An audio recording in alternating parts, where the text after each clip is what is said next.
I am the Tofu Golem. Please enjoy the video. You'll begin by confirming essentials. Your laptop's OS is up to date, and you have a Microsoft account plus a product key or subscription. Once done, choose whether you want Office 365 subscription for ongoing updates or the standalone Word license. This affects cost and update frequency. Next, open the Microsoft Store or Office. Sign in, pick Word or Office, and click Download or Install. Make sure you have 10-30 minutes free. The installer downloads large files and may require a restart. You run the installer and accept permissions. The setup will unpack files and may prompt for admin rights. When the installer asks, sign in with the same Microsoft account tied to your license so Word auto-activates, or enter the product key manually if you bought a standalone copy.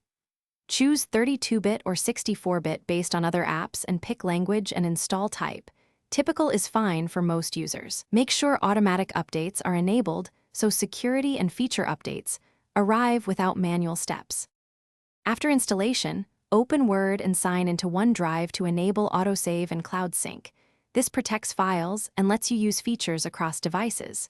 Configure defaults, font, line spacing, save interval, and verify language and proofing tools under Options so Word matches your workflow. If everything looks good, run Windows Update and Office Update to finalize patches. If activation or launch fails, try the built-in Office repair. Confirm you use the correct account or key and ensure network access. Thanks for watching. Consider subscribing if we helped you today.